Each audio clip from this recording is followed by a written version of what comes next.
কি ওপেন করা?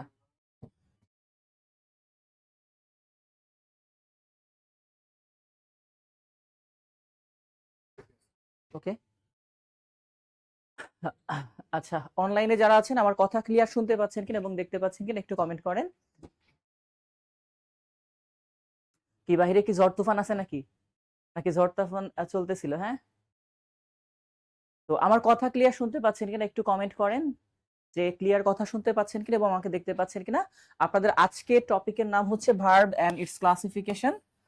তো ভার্ব এন্ড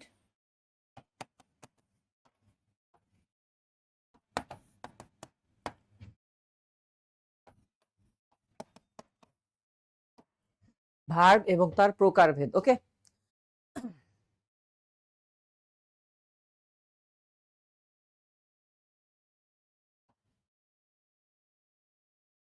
আচ্ছা, তো আমরা ভার্বের সাথে যে অংশগুলো আছে সেগুলো করে ফেলবো। তো ভার্বের বাংলাটা আপনারা তো সবাই জানেন, ক্রিয়া। তো ক্রিয়ার থেকে কি কি আসছে বাংলা টপিকে, বাংলা ব্যাকরণে, সেই অংশগুলোও করব। যেহেতু ইংরেজির সাথে বাংলা রিলেটেড, সেটাকে অ্যাডজাস্ট করে করব। ওকে, তো ভার্ব এবং সেটার প্রকারভেদ এটার করার আগে আমরা চলে যাই ভার্বের মূল অংশে। তো ডেফিনেশনটা আমি জাস্ট মুখে বলি, যেহেতু রেকর্ডেড ক্লাস, আর পরীক্ষাতে কখনো ডেফিনেশন থেকে প্রশ্ন আসে না। সেটা হচ্ছে ভার্ব বা ক্রিয়া কাকে বলে? যে সকল ওয়ার্ড দ্বারা আমরা যদি বলি কোনো অ্যাকশন বা মুভমেন্ট বোঝায়, তাহলে সেটাকে বলা হয় ক্রিয়া। সোজা কথা বাংলায় বলে কাজ করা বোঝায় যে সকল ওয়ার্ড দ্বারা, সেগুলাকে ক্রিয়া বলে। আর এই ক্রিয়াটা আমরা যদি চিন্তা করি তাহলে দুইটা ভাগ করতে পারবো। তার মধ্যে একটার নাম হবে ফাইনিট ভার্ব। কি হবে? Finite verb. এবং আরেকটার নাম হবে নন ফাইনিট ভার্ব। ওকে, নন ফাইনিট ভার্ব। তাহলে ভার্বের প্রধান দুইটা ভাগ, একটা হচ্ছে ফাইনিট ভার্ব আর একটা হচ্ছে নন ফাইনিট ভার্ব। তো এই যে ফাইনিট ভার্ব যেটা, এই ফাইনিট ভার্ব এইটার বাংলা হচ্ছে কি সেটা আগে দেখবো। ফাইনিট ভার্বকে বাংলাতে বলা হয় সমাপিকা ক্রিয়া। সমাপিকা ক্রিয়া। আর নন ফাইনিট ভার্ব যেটা, সেটাকে তাহলে বলা হবে অসমাপিকা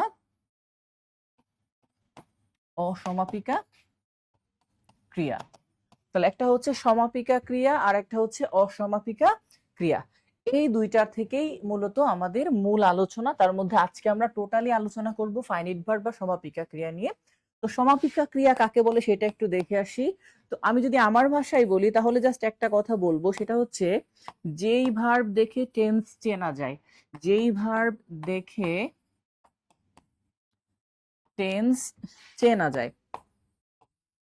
অর্থাৎ একটা সেন্টেন্স কোন টেন্সে আছে, প্রেজেন্ট টেন্সে নাকি পাস্ট টেন্সে, আমরা যেটা দেখে বুঝি সেটাকে বলে ফাইনিট ভার্ব। আর এখানে যদি আমরা ছোট্ট করে লিখি নন ফাইনিট ভার্বের ব্যাপারটাই বলতে পারবো টেন্স চেনা যায় না। ওকে, টেন্স চেনা যায় না। এখন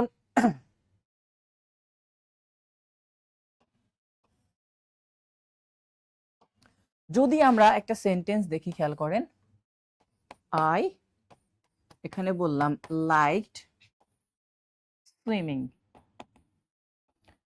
আমি সাঁতার পছন্দ করতাম। এই সেন্টেন্সটা প্রেজেন্ট টেন্সে নাকি পাস্ট টেন্সে আছে সেটা আমরা এটা দেখে বুঝতে পারতেছি, লাইকড। তাহলে আমি পছন্দ করতাম, এটা ভার্ব টু মানে পাস্ট টেন্সে আছে, তাহলে এটাকে বলবো ফাইনিট ভার্ব। ওকে, আমি এফবি লিখলাম শর্টে। আর এই যে যেটা আছে এটা দেখে আমরা বুঝতে পারবো না এটা কোন টেন্সে আছে, তাহলে এটা হবে নন ফাইনিট ভার্ব। কারণ এই আমি যদি লাইকের সাথে কোনো কারণে ধরেন আমি এই পাশে লিখি বোঝার জন্য আই, এবার এখানে লিখলাম লাইক সুইমিং, তো আগেরটা হয়ে গিয়েছিল এই পাশে যেটা সেটা পাস্ট টেন্স, আর এই পাশের এই অংশটা কিন্তু আমি দেখে বুঝতে পারতেছি না। তো এটা দেখে বুঝলাম পাস্ট টেন্স, এটা দেখে বুঝতে পারতেছি এটা ভার্ব ওয়ান মানে প্রেজেন্ট টেন্স, মানে এগুলাই হচ্ছে ফাইনিট ভার্ব আর এগুলা নন ফাইনিট ভার্ব। ওকে, এখানেও নন ফাইনিট ভার্ব, এখানেও নন ফাইনিট ভার্ব, সেম আছে। আচ্ছা, এইবার দেখেন আপনি যদি বাংলাতে চিন্তা করেন আমরা কিভাবে বুঝবো এটা সমাপিকা আর অসমাপিকা ক্রিয়া। আই লাইকড সুইমিং বা আই লাইক সুইমিং, আমি যদি এটার বাংলা লিখি তাহলে এমন হবে যে আমি, তারপরে হচ্ছে সাঁতার পছন্দ করি। তো আপনার এখানেও তিনটা অংশ। তো এখানে আমি একটা সাবজেক্ট, সাঁতার, আর একটা হচ্ছে পছন্দ করি। তো দেখেন সুইমিং মানে হচ্ছে সাঁতার, আর লাইক মানে পছন্দ করি। তো আমরা বুঝবো কিভাবে সমাপিকা ক্রিয়া? সমাপিকা ক্রিয়াটা হচ্ছে সেন্টেন্সের আমাদের যে অংশটা সেন্টেন্সকে সমাপ্ত করবে বা ক্রিয়াটা সমাপ্ত হবে। তো আমি যদি কোনো কারণে এখন এখান থেকে শুধু এই দুইটা রাখি, পছন্দ করিটা বাদ দেই, তাহলে তেমন কেমন হবে? আমি সাঁতার, এটা কিন্তু কমপ্লিট না। এই ক্রিয়াটা কি কমপ্লিট? সুইমিং মানে সাঁতার, এখন হয়ে গেছেন কি আপনি সাঁতার, এটা কমপ্লিট না। বাট আমি যদি কোনো কারণে এই অংশটা বাদ দিয়ে দেই, দেখেন আমি পছন্দ করি, এটা কিন্তু কমপ্লিট সেন্স দেয় ভার্বের, বিশেষ করে পছন্দ করি। কি পছন্দ করি? সাঁতার। তাহলে এই যে এটা আমাদের সমাপিকা ক্রিয়া, যে ক্রিয়ার অর্থটা কমপ্লিট করবে। আর সাঁতার, এটার কমপ্লিট অর্থ হচ্ছে সাঁতার কাটা, যেটা হতে পারে সাঁতার কাটি বা সাঁতরাই, ভিন্ন ভিন্ন কথা। তাহলে একটা হচ্ছে সমাপিকা আর একটা হচ্ছে অসমাপিকা। একটাকে ফাইনিট ভার্ব বলবো, একটা নন ফাইনিট ভার্ব বলবো। এই পর্যন্ত ক্লিয়ার বুঝতে পারছেন কিনা আমাকে একটু কমেন্ট করবেন, এতটুকু ক্লিয়ার বুঝতে পারছেন কিনা। আমরা তারপরে আমাদের মূল ক্লাসে প্রবেশ করব, সেটা হচ্ছে ফাইনিট ভার্বের ডিটেলস এবং সেটার বিস্তারিত।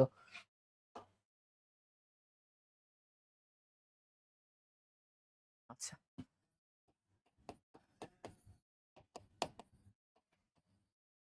আচ্ছা, ফাইনিট ভার্বকে আবার আমরা দুইটা ভাগে ভাগ করতে পারবো।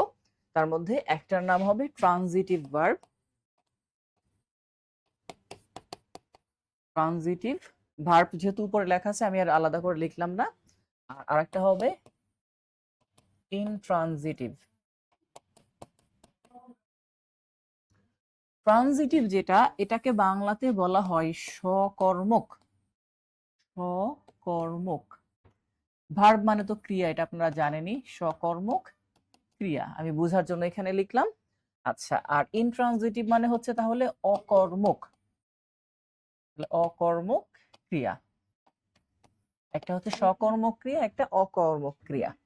এখন দেখেন, আমি যদি একটা সেন্টেন্সের মধ্যে কোনোভাবে লিখতে চাই, তো তার আগে একটু কথা লিখবো, সেটা হচ্ছে স্যার সকর্মক। তো কর্ম কাকে বলে? এখানে কর্ম সমান সমান হচ্ছে মূলত অবজেক্ট। কর্ম সমান সমান কি? অবজেক্ট।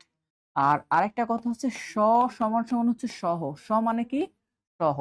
তাহলে সকর্মক মানে সকর্ম সহ, মানে অবজেক্ট সহ। তাহলে যেই ভার্বের অবজেক্ট থাকে, এটা হচ্ছে কথা। এখন ধরেন আমরা এখানে সেই কথাটাই লিখতে পারি, যেই ভার্বের অবজেক্ট থাকে। অর্থাৎ কোনো ভার্বের যদি অবজেক্ট থাকে তাহলে আমরা সেটাকে বলবো সকর্মক ক্রিয়া। তাহলে অবজেক্ট থাকে।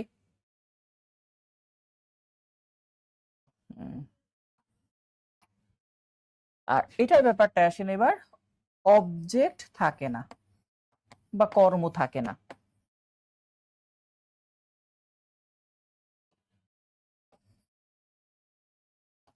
অবজেক্ট থাকে না বা কর্ম থাকে না, এটাকে বলে ইনট্রানজিটিভ। আর অবজেক্ট থাকলে সেটাকে বলে ট্রানজিটিভ। এখন দেখেন, একটা সেন্টেন্সের অবজেক্ট বের করার একটা নিয়ম আছে, সেটাকে একটু আলাদা করে নিব আমরা। তো অবজেক্ট বের করার নিয়ম, এটা আমি আলাদা করে একটু নোট করে নিচ্ছি, পরে আমি নিচে আবার এই অংশটায় আসবো। ওকে,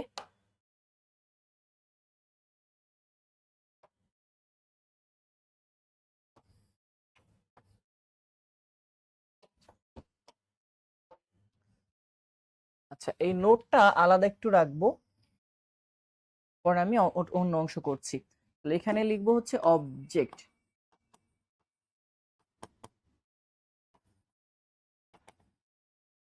সেন্টেন্স এ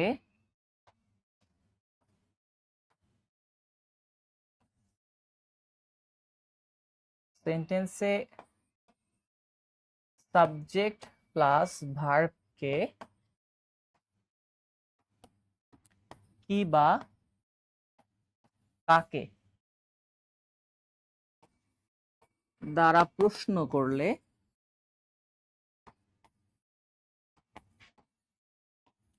অবজেক্ট পাওয়া যায়। ওকে, অর্থাৎ একটা সেন্টেন্সের যে ভার্বটা থাকবে, আমরা এটাকে কি বা কাকে দ্বারা প্রশ্ন করলে অবজেক্ট পাবো। এবার আসি ট্রানজিটিভ আর ইনট্রানজিটিভ। ট্রানজিটিভ মানে তো বলছি সকর্মক, মানে কর্মসহ বা অবজেক্ট সহ। আর ইনট্রানজিটিভ মানে হচ্ছে অকর্মক বা অবজেক্ট থাকে না বা কর্ম থাকে না। এখন সেই কর্ম আছে কি নাই সেটা বুঝবো কিভাবে? সাবজেক্ট আর ভার্বকে কি বা কাকে দ্বারা প্রশ্ন কইরা। এবার দেখেন আমি যখন বলবো যে শি, তারপরে হচ্ছে গেভ মি বুক, সে আমাকে একটা বই দিয়েছিল। খেয়াল করে না সেন্টেন্সটা ভালো করে। শি হচ্ছে সাবজেক্ট, গেভ হচ্ছে ভার্ব। তাহলে এই দুইটা জিনিসকে আমরা প্রশ্ন করব কি দিয়ে? একটা হচ্ছে কি আর একটা হচ্ছে কাকে। দেখেন যে উত্তর দিবে এই দুইটা ওয়ার্ডের সেই হবে অবজেক্ট। তাহলে শি গেভ মানে সে দিয়েছিল। এখন যদি কি দিয়ে প্রশ্ন করি, সে কি দিয়েছিল, তার উত্তর হচ্ছে একটা বই দিয়েছিল, তার মানে এটা একটা অবজেক্ট। আচ্ছা, আবার যদি চিন্তা করি সে কাকে দিয়েছিল, আমাকে দিয়েছিল, তাহলে এটা অ্যানাদার অবজেক্ট। তাহলে অবজেক্ট হচ্ছে এবার এই সেন্টেন্সে কয়টা? তাহলে কর্ম, এই অবজেক্টের বাংলা কি বলছি? কর্ম। এটা একটা কর্ম, এটাকেও একটা কর্ম বলি। তাহলে দুইটা কর্ম আছে, তার মানে এই ভার্বটা হচ্ছে কর্ম সহ একটা ভার্ব। তাহলে এই ভার্বটার নামই হচ্ছে ট্রানজিটিভ ভার্ব, যার কর্ম আছে অথবা অবজেক্ট আছে। যেহেতু এখানে দুইটা কর্ম আছে, তাই এই দুইটা কর্ম থাকার কারণে ইংলিশে আলাদা করে না বললেও বাংলাতে এটার আলাদা একটা নাম বলা হয়, নাম হচ্ছে দ্বিকর্ম ক্রিয়া, অর্থাৎ যার কর্ম দুইটা থাকবে। এখন যদি এরকম বলি যে এখন কোনো কারণে আমি যদি এরকম বলি আই লাইক, এবার এখানে ধরেন আমি লিখলাম সুইট, আমি মিষ্টি পছন্দ করি। তাহলে আমি কি পছন্দ করি? মিষ্টি পছন্দ করি। তাহলে কি শব্দের উত্তর আছে? তাহলে এই যে লাইক, এটা আমাদের ট্রানজিটিভ ভার্ব। ওকে, তাহলে ট্রানজিটিভ ভার্ব মূলত আপনার অবজেক্ট থাকবে বা কর্ম থাকবে। আমাদের অনেকেরই ধারণা আছে ভার্বের পরে কিছু থাকলেই মনে হয় অবজেক্ট। এবার তাদের জন্য এই পাশের প্রশ্ন, যেমন ধরেন আমি যদি প্রশ্ন করি বার্ডস, এরপরে লিখলাম ফ্লাই, তারপরে ইন দা স্কাই, পাখি আকাশে ওড়ে। তাহলে সাবজেক্ট হচ্ছে বার্ডস, ফ্লাই হচ্ছে ভার্ব। তাহলে পাখি ওড়ে, এটাকে যদি প্রশ্ন করেন কি পাখি ওড়ে অথবা কাকে পাখি ওড়ে, কাকে পাখি ওড়ে দিয়ে তো প্রশ্নই হয় না, উত্তর দূরে থাক। আর কি পাখি ওড়ে সেটার উত্তর কিন্তু আকাশ না। তার মানে এখানে কোনো অবজেক্ট নাই, অনলি এক্সটেনশন বলে এদেরকে। ওকে, অবজেক্ট হতে হইলে কি বা কাকে শব্দের উত্তর দিবে। তাহলে এখানে যে ফ্লাইটাকে আমরা পাচ্ছি আলটিমেটলি, এই যে যে ফ্লাইটা আমরা পেয়েছি, এই ফ্লাইটা হচ্ছে আমাদের ইনট্রানজিটিভ ভার্ব বা আইটিভি আমি লিখলাম শর্টে। ওকে, এবার কেউ যদি বলে এরকম আই, তারপরে বললো লিভ হেয়ার, আমি এখানে বসবাস করি। তাহলে আই লিভ, আমি বসবাস করি, কি বসবাস করি বা কাকে বসবাস করি, এরকম প্রশ্নের উত্তর এখানে নেই। সুতরাং না থাকার কারণে লিভকে আমরা বলবো কোন ভার্ব? Intransitive verb. ওকে, এখন দেখেন অনেকে কিছু জিনিস মুখস্থ করে যে স্যার ট্রানজিটিভ ভার্ব এগুলা এগুলা ইনট্রানজিটিভ ভার্ব মুখস্থ করা যাবে না, আপনার বেসিকটা বুঝতে হবে। যেমন ধরেন আমি যদি কোনো কারণে একটা সেন্টেন্স লিখি, যেমন আই ওয়াক এভরি মর্নিং, আমি প্রতিদিন সকালে কি করি? হাঁটি, তাই না? তাহলে আমি প্রতিদিন সকালে হাঁটি, তাহলে আই সাবজেক্ট, ওয়াক মানে হাঁটা। তাহলে আমি হাঁটি, আমি কাকে হাঁটি বা আমি কি হাঁটি, তার উত্তর কিন্তু এখানে কোথাও নাই। সুতরাং এটা আমাদের ইনট্রানজিটিভ ভার্ব। তাহলে ওয়াক একটা ইনট্রানজিটিভ ভার্ব হলো এই সেন্টেন্সে। আবার যদি এখানে চিন্তা করি আই, এরপর এখানে লিখলাম ওয়াক, সাথে লেখা হইলো আ হর্স, এটার অর্থ হচ্ছে আমি একটা ঘোড়াকে হাঁটাই। এবার চিন্তা করেন আই ওয়াক মানে আমি হাঁটি না, এখানে হাঁটাই। এটাকে যদি আমি প্রশ্ন করি কাকে হাঁটাই, তার উত্তর হচ্ছে আ হর্স, একটা ঘোড়াকে হাঁটাই। তাহলে এটা এবার অবজেক্ট, আর যেহেতু অবজেক্ট হয়েছে তার মানে ওয়াক আমাদের ট্রানজিটিভ ভার্ব। ওকে, এই দুইটার পার্থক্য যদি কেউ বুঝে ফেলতে পারেন তাহলে তার জন্য খুবই সহজ, যে এখানে আই ওয়াক আ হর্স মানে আমি একটা ঘোড়াকে হাঁটাই, তার মানে এখানে কাকে শব্দের উত্তর আছে, সুতরাং অবজেক্ট আছে মানে ট্রানজিটিভ। আর এখানে নাই, তার মানে ওইটা ট্রানজিটিভ না, ইনট্রানজিটিভ। এরকম আরেকটা প্রশ্ন দেই, যেমন ধরেন কেউ যদি বলে আই রান এ কোম্পানি, দেখেন তাহলে আই রান মানে আমি চালাই, এই রান মানে কি? চালানো। তাহলে আমি কি চালাই? একটা কোম্পানি চালাই। তাহলে এটা আমাদের কি শব্দের উত্তর আছে? মানে অবজেক্ট, সুতরাং এটা ট্রানজিটিভ ভার্ব। বাট কেউ যদি বলে আই রান এভরি মর্নিং, আমি প্রতিদিন সকালে দৌড়াই, যখন আমি এটাকে বলবো বোঝার জন্য আমি একটু এভাবে লিখছি যে আই রান এভরি মর্নিং, আমি প্রতিদিন সকালে দৌড়াই। তাহলে আমি দৌড়াই কাকে, সেটা কিন্তু এখানে নাই, এখানে আছে কখন দৌড়াই? প্রতিদিন সকালে।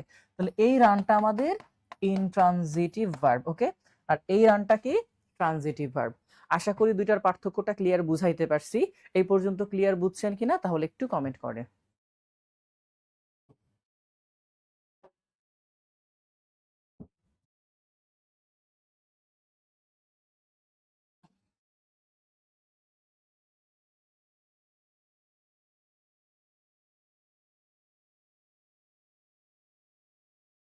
যারা বলছেন এত তাড়াতাড়ি লেখা উপরে উঠালে বুঝবো না লিখবো, আপনি বুঝবেন, আপনি লিখবেন না, এখন রেকর্ড ক্লাস পরে লিখে নেবেন, নোট করবেন।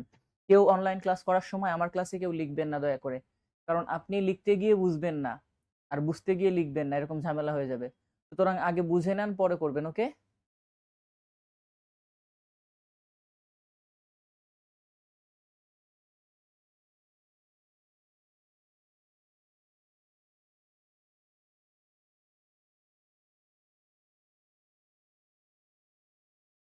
আপনাদেরকে আবারও অনুরোধ করছি,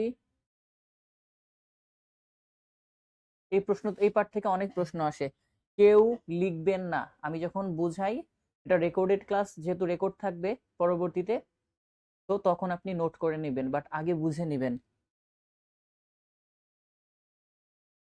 কারণ যতগুলা লোক বলছে স্যার বুঝে নাই বা সমস্যা লেখার, আমার যতটুকু ধারণা তারা সবাই লেখায় ব্যস্ত ছিল, খেয়াল করে নাই।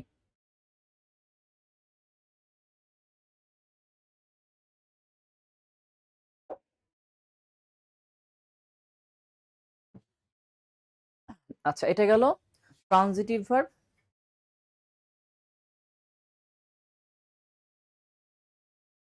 না, পরে বোরিং লাগলে তাহলে লেখার দরকার নাই, আপনি বুঝে ফেলেন, আপনার বুঝে ফেললে তখন আপনার লিখতে বোরিং লাগবে না। আর বুঝে ফেললে আপনি কেন আর সেটাকে আলাদা করে নোট করবেন? যেটুকু প্রয়োজন শুধু ওইটুকুই করবেন, পুরাটা কেন করবেন? অপ্রয়োজনীয় সময় নষ্ট করে তো লাভ নাই। আপনার যতটুকু প্রয়োজন ততটুকু আয়োজন করা উচিত। আপনার ক্ষুধা লাগছে 1/2 কেজির, আপনি 3 কেজি রান্না করে লাভ নাই তো। আপনার যেটুকু প্রয়োজন শুধু সেটুকু করেন। আপনি ভার্বের যদি দেখেন 2টা টপিক আমি বুঝি না, ওই 2টা টপিক আপনি লিখেন, নোট করেন, প্র্যাকটিস করেন। বাকি যেটা বুঝে গেছেন ওর দরকার নাই রে ভাই। কেন আমি পড়া বাড়াবো?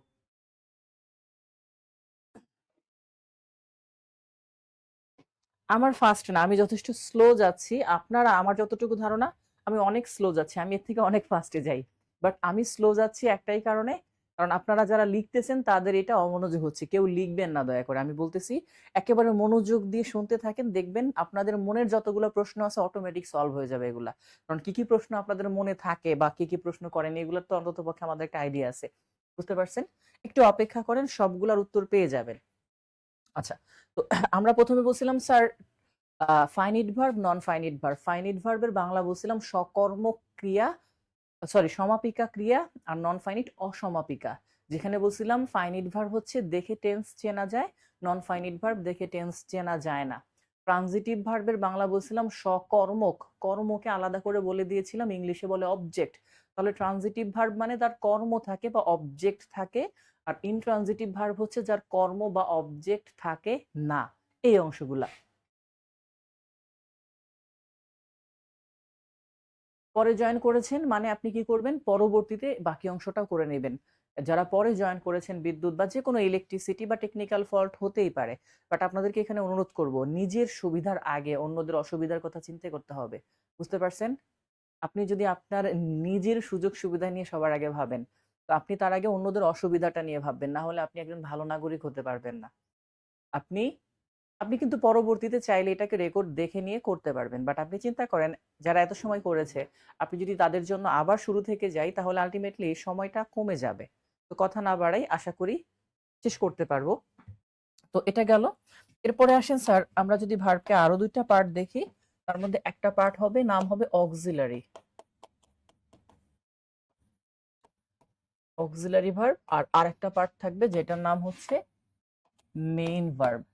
এখন মনের মধ্যে একটা প্রশ্ন থাকতেই পারে, স্যার সকল ভার্ব অক্সিলারি কোনগুলো? আমরা তো এটা জানি আগে থেকে, আবার বা মেইন ভার্ব এগুলা জানি, বাট জানলে একটু চুপ থাকেন। আশা করি অনেক সময় দেখবেন জানার পরে মনে হবে জানা, এটা তো এইটুকু জানতাম না। টোটাল ক্লাসে এমনও হতে পারে একটা ইনফরমেশন আপনার জানা ছিল না, সেটা জানেন। একটু অপেক্ষা করেন। আচ্ছা, অক্সিলারি ভার্ব হচ্ছে কি আমরা সেটা দেখবো, তো তার আগে মেইন ভার্বটাই আসি। এখানে যেটা করব সেটা হচ্ছে সেন্টেন্সে, সেন্টেন্সে কোনো ভার্ব একা থাকলে,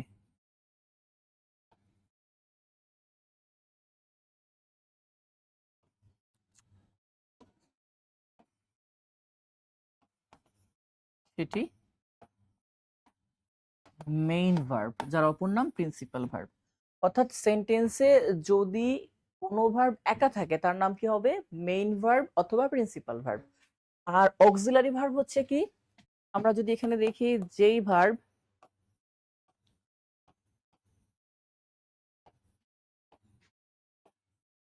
মেইন ভার্বের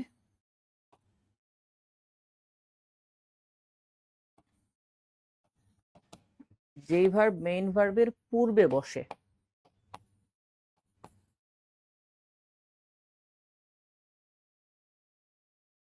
তাহলে এটা একটা নিয়ম। আরেকটা হচ্ছে যেই ভার্বের সাথে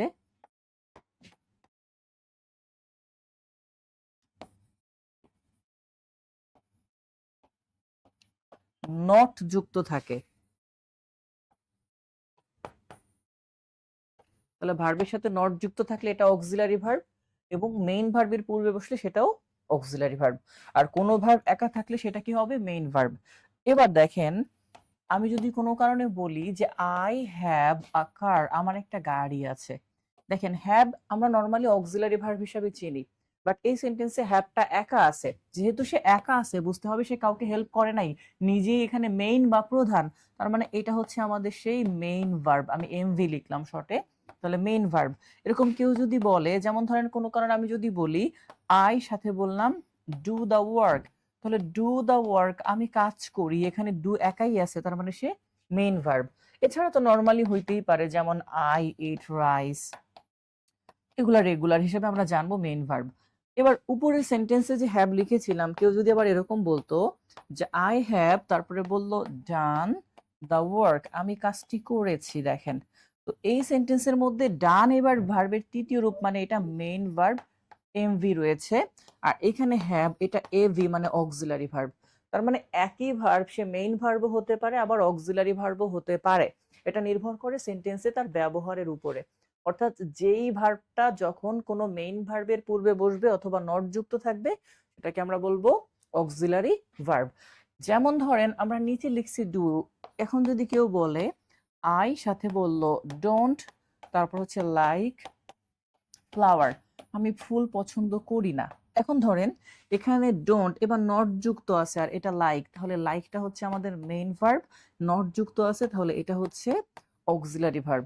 তাহলে আমাদের যে ধারণা যে have, has, had, do, did, does এগুলো অক্সিলারি ভার্ব, এই ধারণা থেকে বেরিয়ে আসতে হবে এইগুলা মেইন ভার্বও হতে পারে, আবার অক্সিলারি ভার্বও হতে পারে। তবে হ্যাঁ, এদের জন্ম অক্সিলারি হিসাবে, বাট সেন্টেন্সে যখন আপনাকে বলবে তখন বুঝতে হবে যে সেই ক্ষেত্রে হ্যাভ অথবা ডু এগুলা মেইন ভার্ব হতে পারে যখন একা থাকবে, আর যখন মেইন আর একটা নাউনের পূর্বে বসবে বা তাদের সাথে নট যুক্ত থাকবে তখন তাদেরকে আমরা অক্সিলারি ভার্ব বলবো। ওকে,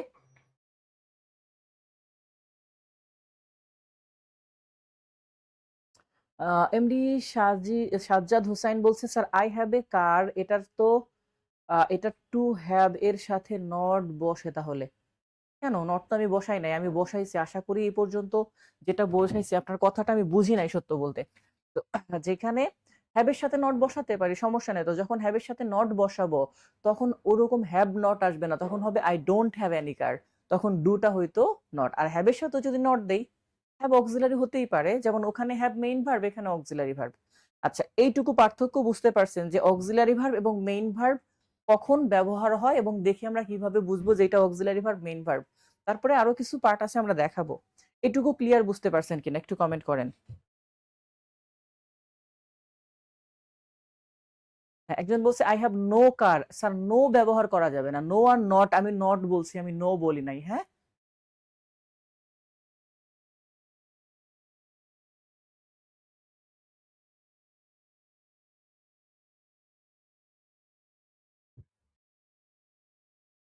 আচ্ছা, এবার আসেন অক্সিলারি ভার্বের আবার দুইটা পার্ট আছে,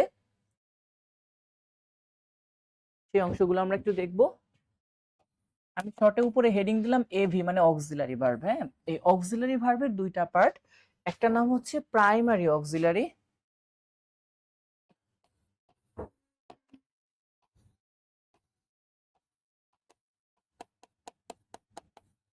একটা হচ্ছে প্রাইমারি অক্সিলারি, এবং আর একটা হচ্ছে মডাল অক্সিলারি।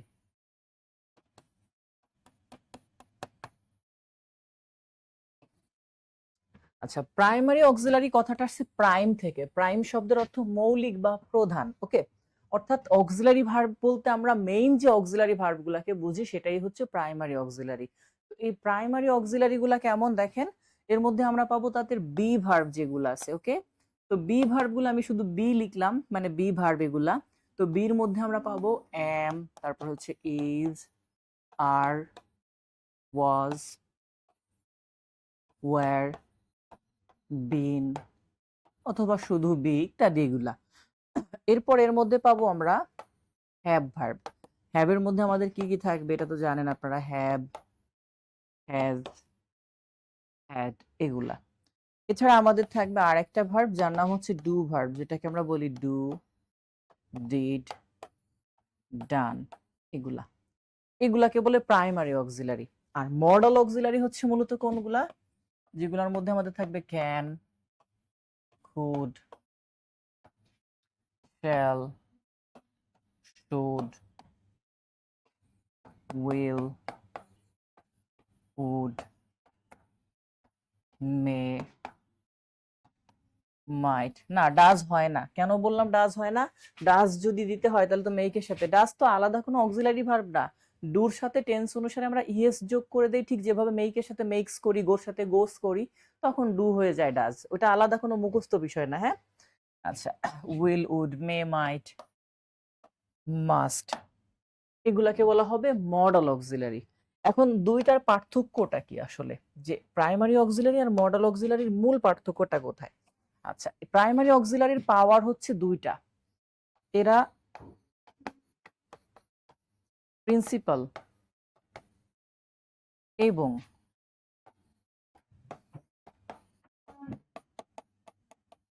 অক্সিলারি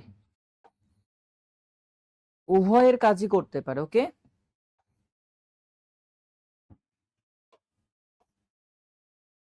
এরা প্রিন্সিপাল এবং অক্সিলারি ভার্ব উভয়ের কাজই করতে পারে।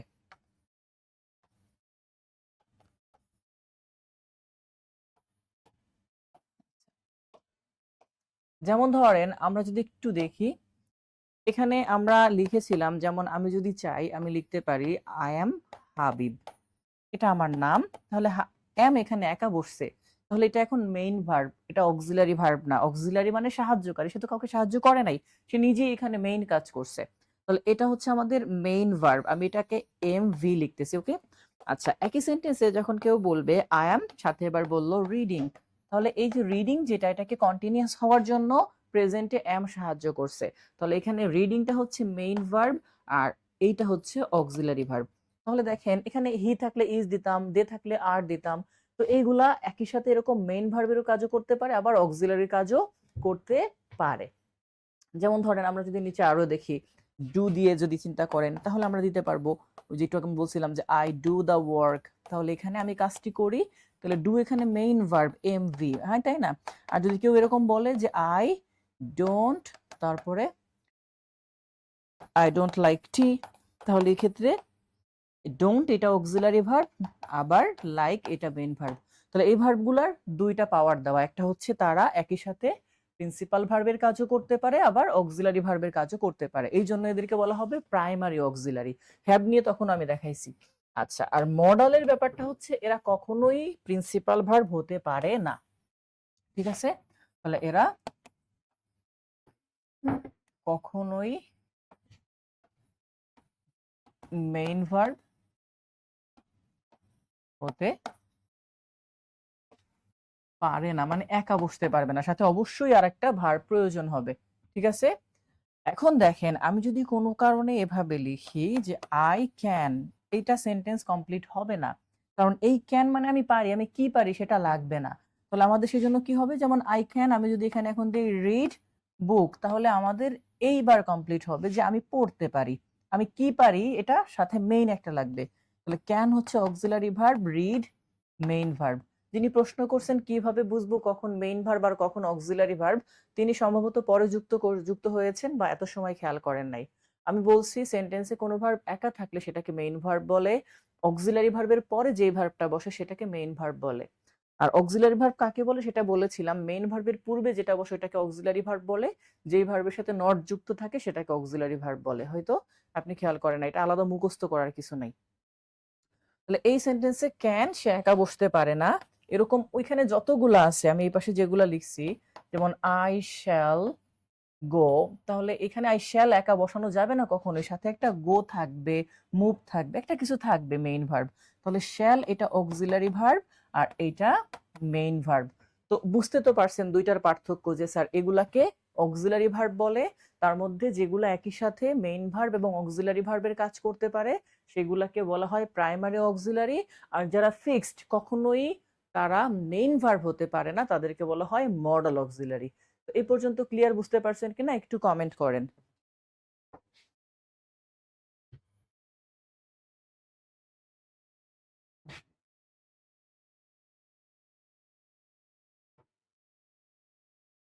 আচ্ছা, এবার মডাল অক্সিলারির মধ্যে আমরা আরেকটা পার্টে যাই, যেখানে আমাদের থাকবে need, dare,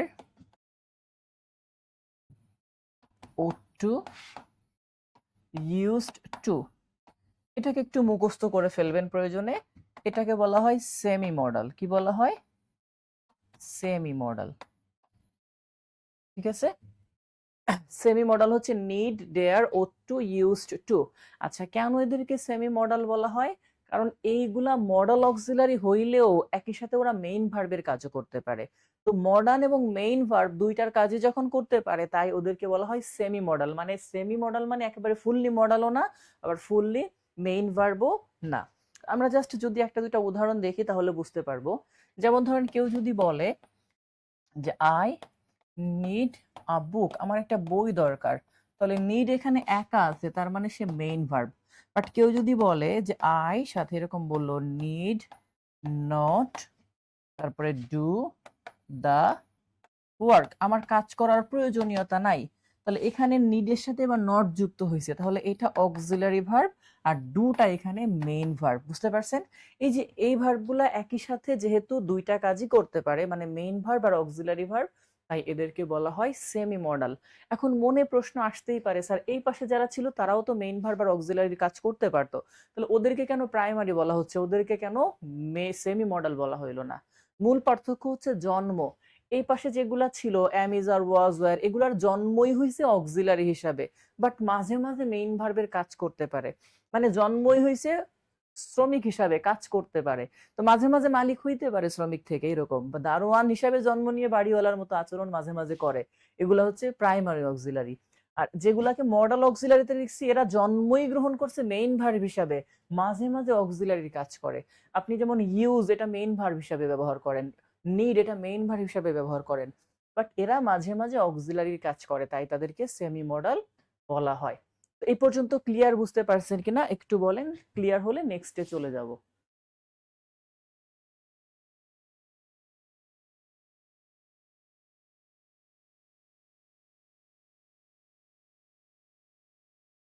okay fine.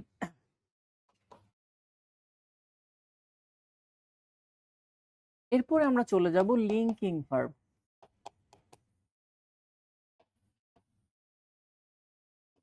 Linking verb,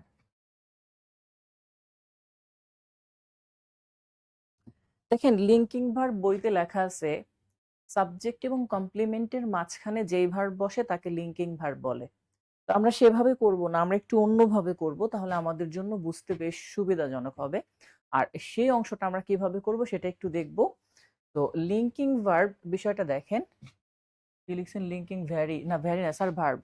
তো লিঙ্কিং ভার্বটা কেমন হবে, এখানে জাস্ট একটা কথা লিখবেন, তাহলে আশা করি আর কখনো লিঙ্কিং ভার্ব ভুল হবে না। সেটা হচ্ছে সকল বি ভার্ব, সকল বি ভার্ব মানে এম ইজ আর যা যা পড়লাম এত সময়, হ্যাঁ, এবং বি ভার্ব দ্বারা রিপ্লেস করা যায়, বি ভার্ব দ্বারা রিপ্লেস করা যায়,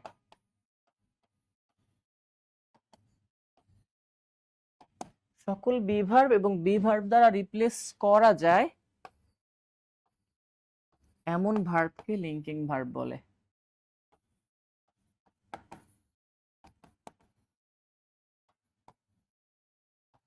তাহলে সকল বি ভার্ব এবং বি ভার্ব দ্বারা রিপ্লেস করা যায় এমন ভার্বকে কি বলা হবে?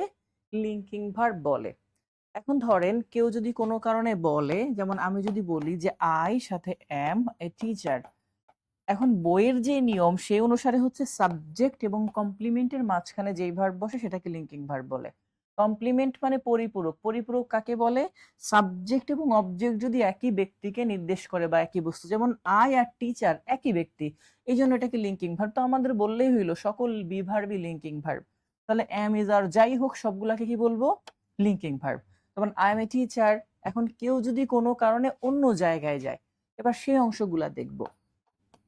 এবার দেখেন, হানি টেস্ট সুইট, মধু মিষ্টি। এবার খেয়াল করেন এই যে হানি টেস্ট সুইট, টেস্ট কোন ভার্ব সেটা পরীক্ষাতে আসে। তাহলে সুইট মানে মিষ্টি, মিষ্টি বলতে হানিকে বুঝাইছে, এভাবে করতে পারেন, এটা বইয়ের নিয়ম। আর যদি চিন্তা করেন না স্যার আমি একটা কাজ করব, আমি লিখছি যে নিয়মটা সকল বি ভার্ব আর বি ভার্ব দ্বারা রিপ্লেস করা যায়, তো আমি টেস্টকে যদি কেটে দিয়ে একটা বি ভার্ব লিখি আর যদি অর্থ ঠিক থাকে তাহলে বুঝতে হবে এটা লিঙ্কিং ভার্ব। তাহলে টেস্ট এটা প্রেজেন্ট টেন্সে আছে, আর হানির সাথে প্রেজেন্ট হিসাবে বি ভার্ব কি বসানো যায়? ইজ। এখন যদি আমি লিখি হানি ইজ সুইট, হ্যাঁ অর্থ ঠিক আছে, মধু মিষ্টি, তাহলে বুঝতে হবে এটা লিঙ্কিং ভার্ব। ওকে, এখন কেন আমি মুখস্থ করতে বলি না যে টেস্ট লিঙ্কিং ভার্ব? এই টেস্ট অন্য ভার্বও হইতে পারে। দেখেন আমি যদি এই পাশে লিখি, কেউ যদি এরকম বলে আই টেস্ট এ ম্যাঙ্গো, মানে আমি একটা আম টেস্ট করতেছি। তো যখন কেউ বলবে যে আই টেস্ট এ ম্যাঙ্গো, আমি একটা আম টেস্ট করতেছি, এইবার দেখেন এই টেস্ট কেটে দিয়ে সে যদি আই এর সাথে একটা এম দিয়ে দেয়, যে আই সাথে লিখলো এম এ ম্যাঙ্গো, তাহলে কিন্তু অর্থ হবে না, তাহলে এই টেস্ট লিঙ্কিং ভার্ব এখন না। দ্বিতীয় অপশন টেস্ট করতে পারেন, আই এক জিনিস ম্যাঙ্গো আর এক জিনিস, একটার একটার পরিপূরক নয় বা কমপ্লিমেন্ট নয়। কমপ্লিমেন্ট হইলে আমি আর ম্যাঙ্গো দুইটা এক জিনিস হইতো, যেমন এইখানে আমি বলছি যে হানি আর সুইট বলতে হানিকেই বুঝাইছে, আমি আর টিচার, টিচার মানেই আমি, বাট ম্যাঙ্গো মানে আমি না। তাহলে বুঝতে তো পারছেন যে আপনি বি ভার্ব দ্বারা রিপ্লেস যদি করতে পারেন তাহলে বি ভার্ব দ্বারা রিপ্লেস করা যাবে মানে লিঙ্কিং ভার্ব, যাবে না মানে লিঙ্কিং ভার্ব না। এখন যদি মুখস্থ করেন আর সেন্টেন্স এটা আসে আর টেস্ট মুখস্থ করে গিয়ে আপনি লিঙ্কিং ভার্ব দিয়ে আসবেন, তখন কিন্তু ভুল হবে। এজন্য মুখস্থ করা যাবে না। ওকে, আচ্ছা আমি আরো কয়েকটা উদাহরণ দিব, জাস্ট লিঙ্কিং ভার্ব যেভাবে আমরা করতেছি সেই অংশগুলা দেখেন। এইখানে দেখেন আমরা যদি এখন দেই রাইস সেলস চিপ, চাল কম দামে বিক্রি হয়। সেল, এবার দেখেন চিপ মানে কম দাম, কম দাম বলতে কাকে বুঝাইছে? রাইসকে। তার মানে দুইটা একই জিনিস, সুতরাং লিঙ্কিং ভার্ব। আবার টেস্ট করার জন্য আমরা কি করতে পারি? রাইসের সাথে একটা ইজ বি ভার্ব দিলাম, রাইস ইজ চিপ, অর্থ হয়ে যাবে, তাই না? যে চাল কম দামি, এটা কমপ্লিমেন্ট, তার মানে এই সেলটা এখানে লিঙ্কিং ভার্ব। বাট নিচে কেউ যদি এরকম লেখে, যেমন ধরেন করিম, এরপরে লিখলো সেলস আর এখানে লিখলো রাইস, এবার বুঝেন এই পাশে করিম আর এই পাশে রাইস, দুইটা কি এক জিনিস? করিম একজন ব্যক্তি, রাইস হলো বস্তু। আমি যদি এইবার সেলস কাইটা দিয়া ইজ লিখি তাহলে কেমন অর্থ হবে? করিম ইজ রাইস, অর্থ হবে না। তাহলে উপরেরটা আমাদের লিঙ্কিং ভার্ব, বাট নিচেরটা নট লিঙ্কিং ভার্ব। কিন্তু নিচেরটা কি না লিঙ্কিং ভার্ব না। বুঝাইতে পারছি পার্থক্যটা? যে স্যার লিঙ্কিং ভার্ব হলে এরকম কেটে দিয়ে বি ভার্ব লিখলে অর্থ ঠিক থাকবে, বাট লিঙ্কিং ভার্ব না হলে অর্থ ঠিক থাকবে না। এ পর্যন্ত ক্লিয়ার? বুঝতে পারছেন কি? অনেক ইংলিশ বুঝেন না, তার জন্য ইংলিশের অর্থ অবশ্যই পড়তে হবে, প্র্যাকটিস করা ছাড়া কোনো উপায় নাই। অর্থ ছাড়া ইংলিশ কেউ পারুক এটা আমি চাই না, অর্থ ছাড়া কেউ যদি ইংরেজি পড়ে তার জন্য অভিশাপ। আপনি, আপনাকে যদি আমি বলি যে আপনি যদি ইংলিশের একটু নিজের অনুভূতিটা নিতে চান, তাহলে আপনাকে অবশ্যই অবশ্যই অর্থ জেনে পড়তে হবে। অর্থ জানা ছাড়া পড়লে টোটালি টাইম লস। এটা কোরআন না যে পড়লে সব হবে, ধর্মগ্রন্থ না। এটা পড়তেছেন অর্থ ছাড়া, মানে আপনি শুধু শুধু নিজের সময় নষ্ট করতেছেন। ওর পরিবর্তে গার্লফ্রেন্ড নিয়ে ঘুরবেন, ফোনে কথা বলবেন, মোবাইল চাপবেন, গান শুনবেন, ইউটিউব দেখবেন, এই করে বেড়ান, তাও ভালো। কিন্তু অর্থ ছাড়া ইংরেজি পড়ে লাভ নাই, বুঝছেন? অর্থ সহ প্র্যাকটিস করতে হবে। 9-10 এর যে বই আছে বাচ্চাদেরকে পড়াবেন জোর করে বসায়, প্যাসেজ গুলা অর্থ করে করে পড়বেন, তাহলে বুঝতে পারবেন। আচ্ছা এবার দেখেন প্রশ্ন হচ্ছে এরকম, রোজেস স্মেল সুইট, গোলাপ মিষ্টি ঘ্রাণ দেয়। তাহলে এইবার স্মেল যদি আমি কেটে দেই, সুইট বলতে রোজেসকে বুঝাইছে, আর রোজেস যেহেতু প্লুরাল তাহলে আপনি আর দিতে পারেন রোজেস আর সুইট, গোলাপ মিষ্টি। তাহলে দেখেন অর্থটা ঠিক থাকবে। তাহলে আমাদের স্মেল কি ভার্ব, লিঙ্কিং ভার্ব। এরকম যদি কেউ বলে আপনাদের কাছে প্রশ্ন, এই প্রশ্নটা আপনাদের কাছে, আমি একটা একটা করে উত্তর করতে বলবো। এটা 1 নাম্বার প্রশ্ন আর এটা 2 নাম্বার, কোনটা কি ভার্ব আপনারা উত্তর করবেন। ওকে, প্রথম হচ্ছে আই, এবার এখানে বললো ওয়াক এ হর্স, এখানে ওয়ার্ক কি ভার্ব, আর দুইটা হচ্ছে আই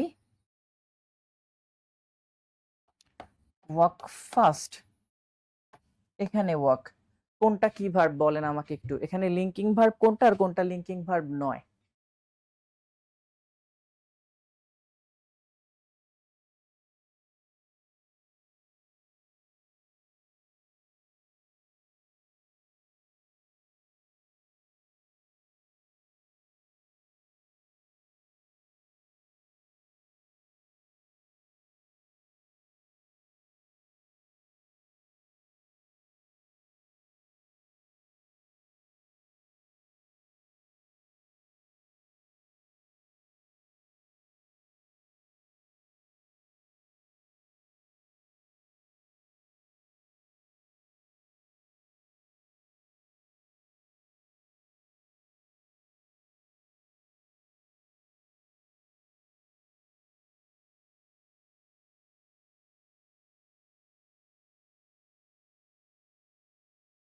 গুড, এই তো বুঝে গেছেন। তাহলে প্রথমে ওয়াক কেটে দিয়ে যদি আমি একটা লিখি, দেখেন এম, তাহলে কেমন হবে, আই এম এ হর্স, অর্থ মিলতেছে না, তার মানে এটা লিঙ্কিং ভার্ব না। বাট এখানে যদি এম দিয়ে দেই তাহলে কিন্তু আই এম ফাস্ট, ঠিকই অর্থ হবে। আর ফাস্ট বলতে আমাকেই বুঝাইছে, বাট ঘোড়া বলতে আমাকে বুঝাই নাই, সুতরাং এইটা লিঙ্কিং ভার্ব, উপরেরটা লিঙ্কিং ভার্ব নয়। তো লিঙ্কিং ভার্বের আইডিয়াটা ক্লিয়ার বুঝছেন কিনা আমাকে একটু কমেন্ট করেন যে স্যার ক্লিয়ার, তাহলে আমরা পরবর্তী অংশে চলে যাই। এই পর্যন্ত ক্লিয়ার, বুঝতে পারছেন?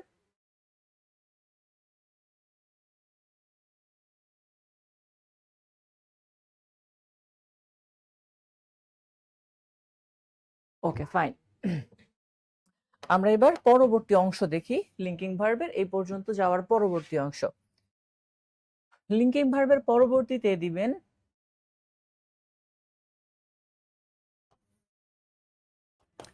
Cognate verb. ওকে, কগনেট ভার্বের বাংলা হচ্ছে সমধাতুজ ক্রিয়া। সমধাতুজ ক্রিয়া, এটা বাংলাতেও আছে। আচ্ছা, আগে এখানে বলি ধাতু কাকে বলে, কারণ এখান থেকে বোঝার জন্য, ধাতু হচ্ছে কি ক্রিয়ার মূল, অর্থাৎ একটা ক্রিয়া আছে না, সেই ক্রিয়ার মূল। তো সেই ইংলিশ ভয় লাগে, ভয় কিভাবে দূর করব। ইংলিশ যদি ভয় লাগে তাহলে সাথে 2-3 জন নিয়ে যাবেন, তাহলে আর ভয় লাগবে না। সাধারণত ইংলিশ ভয় লাগার কথা না, যেহেতু ভয় থাকে, তাহলে এইটার ক্ষেত্রে আপনার উচিত সাথে আরো 2-3 জন নিয়ে চলাফেরা করা, ইংলিশ যখন আপনি ইংলিশের কাছে যাবেন। ওকে, আচ্ছা, এবার আসি এখানে যে ক্রিয়ার মূল যেটা, যেমন ধরেন খাওয়া, এটার মূল হচ্ছে খা, কি বলে, খা। এরকম যাওয়া, তার মূল হচ্ছে যা। দেখা, এটাকে বলে দেখ। তো ক্রিয়ার মূল যেটা, ওটাকে বলে ধাতু। তো সমধাতুস কথাটার মানে কি, সমান ধাতু। অর্থাৎ একটা সেন্টেন্সে 2টা ওয়ার্ড থাকবে, 2টা ওয়ার্ডের মূল একটা থাকবে। ওকে, তো আমরা যদি চিন্তা করি, আমি এভাবে লিখতে পারি, এটা অর্ধ আকারে বুঝতে পারবেন, ভালোভাবে বুঝতে পারবেন, সেটা হচ্ছে সেন্টেন্স দেখা, প্রিভিয়াস কোশ্চেন দেখা। কারণ এটা রুল লেখার থেকে উদাহরণ দেখে বোঝা সহজ। যেমন ধরেন শি সিংস, তাহলে সে গান গায়, তাহলে গান গাওয়া। এবার এখানে দিলাম এ সং, একটু ভালো করে খেয়াল করবেন। তাহলে সিং শব্দের অর্থ কি, গাওয়া। গাওয়া শব্দের মূল ছিল কি, গা। আর সং মানে কি, সং মানে গান। গান শব্দের মূল কি ছিল, গা। এই দুইটার মূল যেহেতু সেম, তাহলে এইটার নাম হচ্ছে সেই কগনেট ভার্ব বা সমধাতুজ ক্রিয়া। She sing a song. এরকম করে আরো থাকবে,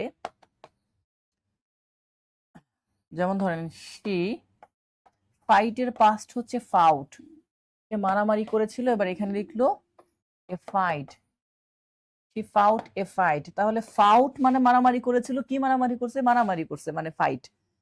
এরপরে ধরেন হি ড্রিমড, সে স্বপ্ন দেখেছিল, এ সুইট ড্রিম, একটা মিষ্টি স্বপ্ন। তাহলে ড্রিম এখানে আমাদের একটা ওয়ার্ড আছে, আবার এখানে ড্রিমড এখানেও আছে, দুইটা। তাহলে এইটার সঙ্গে এইটার মিল আছে, দুইটা সমান। আবার ধরেন আমরা যখন দেখেছিলাম যে হি সাথে বলা হচ্ছে র্যান, আর এখানে বলা হচ্ছে এ রেস, তাহলে সে দৌড় প্রতিযোগিতায় দৌড়াইছে। তাহলে এক্ষেত্রে র্যান এবং রেস, র্যান মানে দৌড়ানো, আবার রেস মানে দৌড় প্রতিযোগিতা। ওকে, তাহলে ওই যে একজন বলছে sir I live a simple life, তাহলে লিভ মানে বসবাস করা, আর সিম্পল লাইফ মানে সাধারণ জীবন যাপন করা। আমরা যদিও লিভ মানে বসবাস করি, বাট লিভ শব্দের অর্থ জীবন যাপন করা, এটা সাদা সিধা জীবন যাপন করা। এরকম বাংলাতে যদি আপনাকে দেখবেন অনেক সময় বলা হয়, যেমন ধরেন কেউ অনেক সময় বলতেছে পড়া, সাথে বলছে পড়েছো, এরকম যদি বলে কেউ খানা, তারপরে বলছে খেয়েছো, লেখা লিখেছো, দেখা দেখেছো, এই যে এই ওয়ার্ডগুলা পড়া পড়েছো খানা খেয়েছো, এইগুলা একই ধাতু থেকে উৎপন্ন হবে।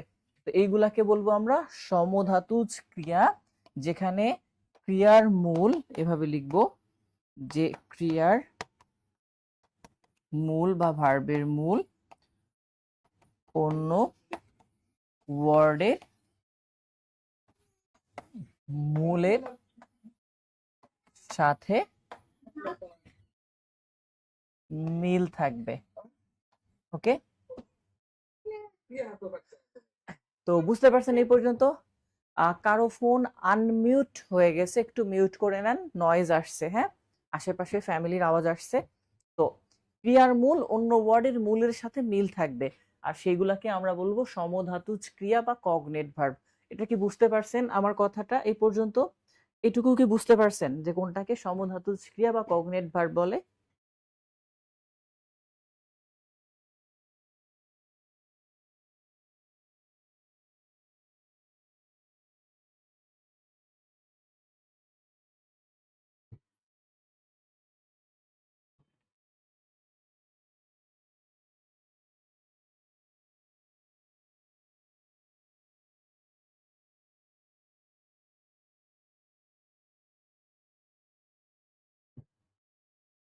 ওকে ফাইন, এরপরে দেখেন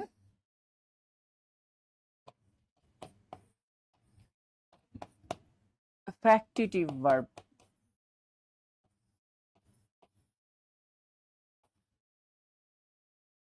ফ্যাক্টিটিভ ভার্ব হচ্ছে যেই ভার্বের অবজেক্ট এর, যেই ভার্বের অবজেক্টের কমপ্লিমেন্ট থাকে,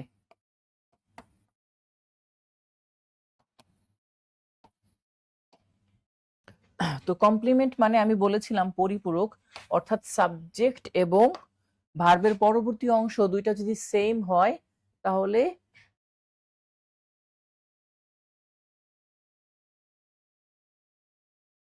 যেটা বলছিলাম যে সাবজেক্ট এবং ভার্ব এবং অবজেক্ট এর ক্ষেত্রে কমপ্লিমেন্ট একটা কথা আছে, কমপ্লিমেন্ট একটু বুঝে নেন। কমপ্লিমেন্ট হচ্ছে সাবজেক্ট এবং অবজেক্ট দুইটাকে একটা আরেকটার পরিপূরক বলে বা একই ব্যক্তি হয়। যেমন আমি যদি বলি করিম, এবার এখানে বললাম ইজ এ ডক্টর, তাহলে করিম একজন ডক্টর, তাহলে ডক্টর আর করিম একই ব্যক্তি, তাহলে করিমের কমপ্লিমেন্ট হচ্ছে এই ডক্টর। ওকে, তো এই ক্ষেত্রে যাহা সাবজেক্ট অবজেক্টে যিনি থাকবেন সেটা তার কমপ্লিমেন্ট। এখন অবজেক্টের কমপ্লিমেন্ট থাকবে, কথাটা সেটা বলছে, সাবজেক্টের কমপ্লিমেন্ট এটা, এটাকে লিঙ্কিং ভার্ব বলে, বাট অবজেক্টের কমপ্লিমেন্ট থাকলে তাকে ফ্যাক্টিটিভ ভার্ব বলে। তো সেক্ষেত্রে প্রিভিয়াস কোশ্চেন উদাহরণ দেখব, যেমন ধরেন আমি যদি বলি যে উই, এবার ধরেন এখানে বলছি মেড হিম, আর এখানে লিখলেন এবার ক্যাপ্টেন, তাহলে খেয়াল করেন আমরা তাকে ক্যাপ্টেন তৈরি করছি। তাহলে আমরা তাকে, এখানে অবজেক্ট হচ্ছে হিম মানে তাকে, তাহলে আমরা তাকে তৈরি করছি, তাহলে হিম আর ক্যাপ্টেন দুইজন একই ব্যক্তি, যে আমরা তাকে ক্যাপ্টেন করছি, তাহলে এইটা হচ্ছে এই অবজেক্টের কমপ্লিমেন্ট। ওকে, তাহলে কমপ্লিমেন্ট হচ্ছে এই অবজেক্টের এইটা, আর এই ভার্বকে আমরা বলবো এখন কগনেট, ও সরি, এই যেটা ফ্যাক্টিটিভ ভার্ব, যেটাকে আমি এফ ভি লিখতেছি, বুঝতে পারছেন? এরকম যদি এরকম হয় যে ওই সিলেক্টেড রহিম চেয়ারম্যান, তাহলে আমরা রহিমকে নির্বাচিত করছি। কি নির্বাচিত করছি? রহিমকে, রহিমকে আমরা চেয়ারম্যান নির্বাচিত করছি। তাহলে রহিম সেটার কমপ্লিমেন্ট হচ্ছে এই চেয়ারম্যান। আর এই ভার্বটাকে বলবো আমরা ফ্যাক্টিটিভ ভার্ব। এটাকে বলে ফ্যাক্টিটিভ অবজেক্ট, এটাকে বলে ফ্যাক্টিটিভ কমপ্লিমেন্ট। মানে যা কিছু থাকবে এখানে সব ফ্যাক্টিটিভ নামে যাবে, বুঝতে পারছেন? যেমন ধরেন they called Hamid, they called Hamid liar. Liar বলতে কাকে বলছে? হামিদকে বলছে। তাহলে হামিদের কমপ্লিমেন্ট হচ্ছে এটা লায়ার। আর এই কল্ড এটা হচ্ছে আমাদের ফ্যাক্টিটিভ ভার্ব। তো ফ্যাক্টিটিভ ভার্ব বুঝতে পারছেন তো, যেখানে অবজেক্টের একটা কমপ্লিমেন্ট থাকবে, সাবজেক্টের থাকলে সেটাকে বলবো লিঙ্কিং ভার্ব, আর অবজেক্টের কমপ্লিমেন্ট থাকলে সেটাকে বলবো ফ্যাক্টিটিভ ভার্ব। ওকে, এটুকু বুঝতে পারছেন কিনা আমাকে একটু কমেন্ট করেন যে এইটুকু বুঝতে পারছেন কিনা।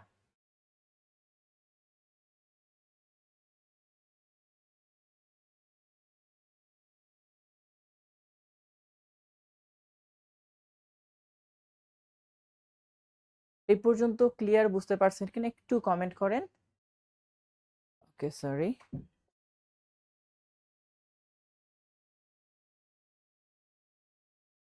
হ্যাঁ হবে, হি কল্ড মি এ ফুল হবে এটা।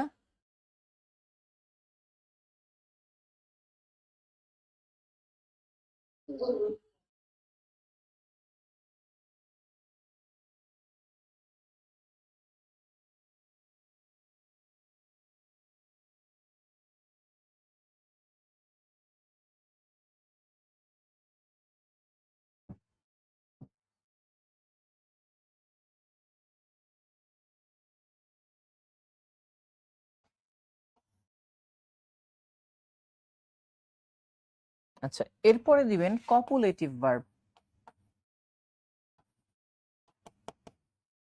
কপুলেটিভ ভার্ব, কপুলেটিভ ভার্ব যদি বলি, এখানে জাস্ট আমরা ওইভাবে লিখতে পারবো মেইন ভার্ব, ওকে, প্লাস অ্যাজেক্টিভ। একটা মেইন ভার্বের সাথে একটা অ্যাজেক্টিভ থাকবে, ইকুয়াল টু হবে কপুলেটিভ ভার্ব। তো আমি এখানে জাস্ট বলতেছি অন্য একটা কথা, নতুন অর্থ প্রদান করবে। ওকে,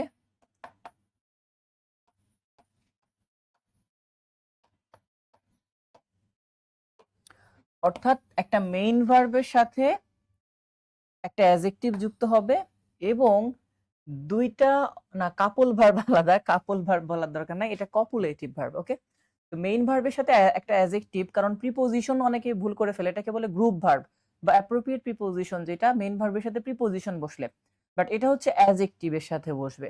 এখন আপনাদেরকে দেখাই, যেমন ধরেন কাম, কাম মানে আসা, এটা একটা ভার্ব, বাট আমি যখন কাম সাথে যদি যুক্ত করি ট্রু, কাম প্লাস ট্রু, তাহলে কাম ট্রু মানে কিন্তু সত্য হওয়া।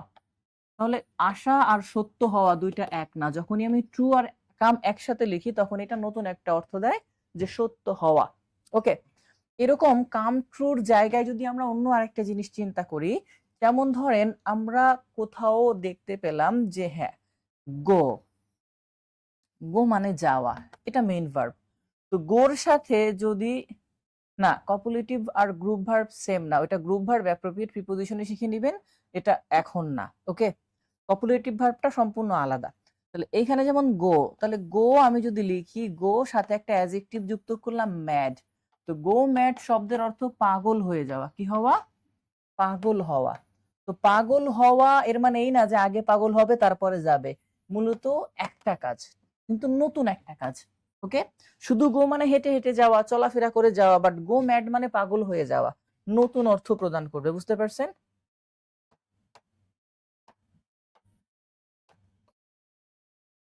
পরীক্ষাতে এভাবে আসবে যে ফাইনালি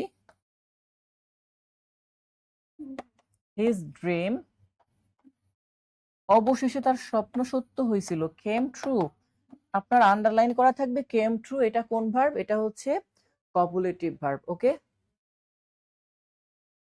আবার যদি চিন্তা করি, দ্য ডগ ওয়েন্ট ম্যাড, কুকুরটি পাগল হয়ে গেছিল, এর মানে এই না যে আগে পাগল হয়েছিল পরে গেছিল। এই গো ম্যাড এর পাস্ট ফর্ম হচ্ছে ওয়েন্ট ম্যাড। এগুলাকে বলে কপুলেটিভ ভার্ব। বুঝতে পারছেন কি ক্লিয়ার এই অংশটা? যে কপুলেটিভ ভার্ব হচ্ছে সম্পূর্ণ নতুন অর্থ প্রদান করবে ভার্বের সাথে অ্যাডজেক্টিভ যুক্ত হয়ে। ওকে,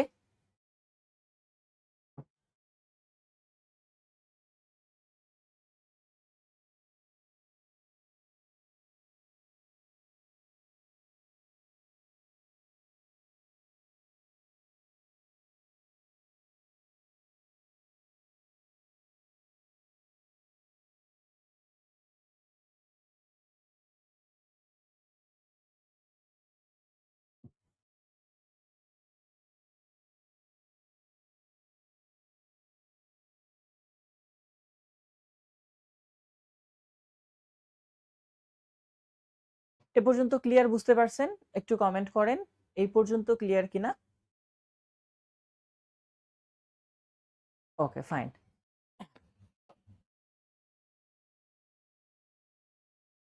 এরপরে আমরা চলে যাব লাস্ট ওয়ান, পজিটিভ ভার্ব। বাংলাতে বলা হয় প্রযোজক ক্রিয়া। হ্যাঁ,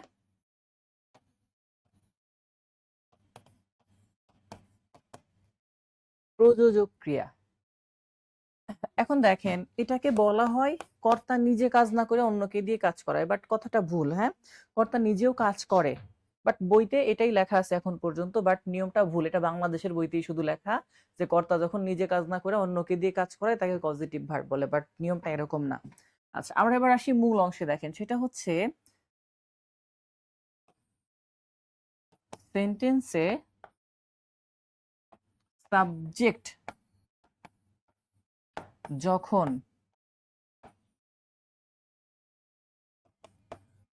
অন্যের উদ্দেশ্যে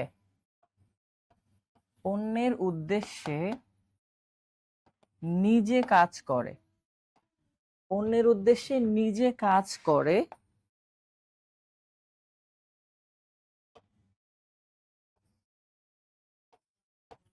বা অন্যকে দিয়ে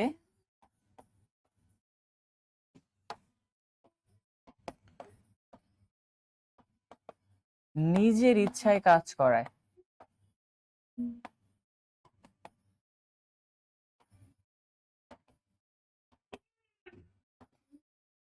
তাকে পজিটিভ ভার্ব বলে। ওকে,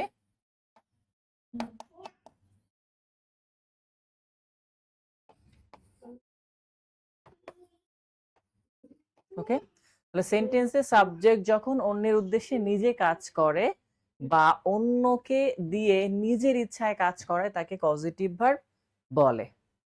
এখন আমরা নিচে কয়েকটা উদাহরণ দেখব, তাহলে আরেকটু ক্লিয়ার হব।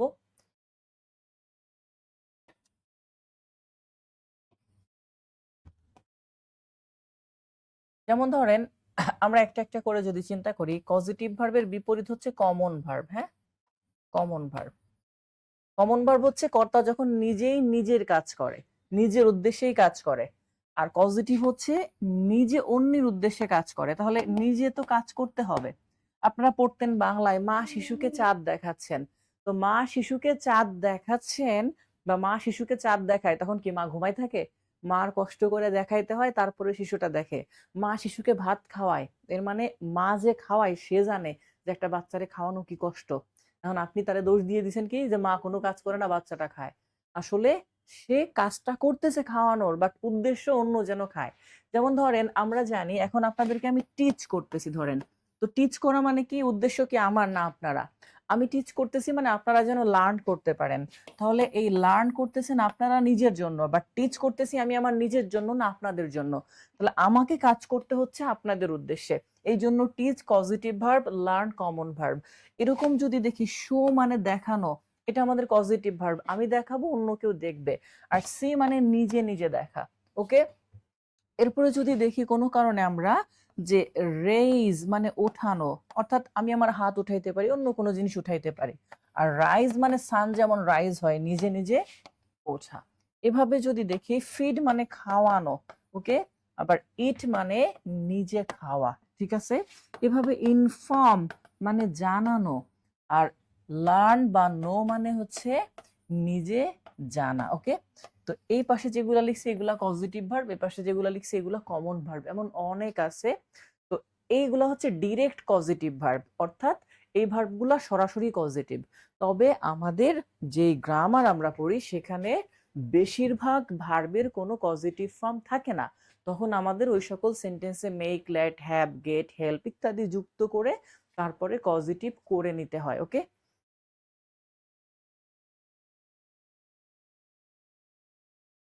তো এই হচ্ছে মেইন অংশটা। এখন আমরা এর পরবর্তী অংশে যাব, এগুলা ডিরেক্ট পজিটিভ ফর্ম, ওকে। এখন আপনাকে যদি কোনো কারণে বলা হয় যে ইনফর্ম এটা কোন ভার্ব, পজিটিভ ভার্ব, কেন? ইনফর্ম মানে জানানো, বাট নিজের জন্য না, অন্য কেউ জানবে, আমি জানাবো, দুইটা। এরকম যদি বলে শো বা ডিসপ্লে, কোন ভার্ব, পজিটিভ ভার্ব। আমি শো করব আর দুনিয়াতে কেউ দেখলো না, তাহলে এটা পজিটিভ হইল না। আমি শো করব মানে উদ্দেশ্যটা অন্যরা যেন সি করে, দেখে, ওকে। তো যেখানে আমরা বলবো, আমরা যেটাকে পজিটিভ বলছি, তো পজিটিভের এবার সেন্টেন্স আকারে আসি, দেখেন। তো যদি বলি কোনো কারণে, দেখেন যে একটা সেন্টেন্সের ডিফেন্স অংশ দেখেন, যে সকল যে সকল ভার্বের যে সকল ভার্বের পজিটিভ ফর্ম থাকে না, ওই সেন্টেন্সে make, let, get, have, help বসিয়ে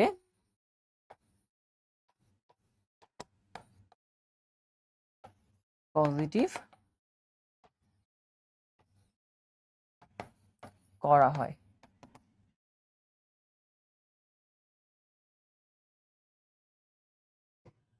আমরা যতগুলা উদাহরণ লিখি, বা এখন পর্যন্ত আমি উপরে যতগুলা উদাহরণ লিখছি, আপনি টপিক খুলে দেখবেন এগুলো সবই প্রিভিয়াস কোশ্চেন, হ্যাঁ।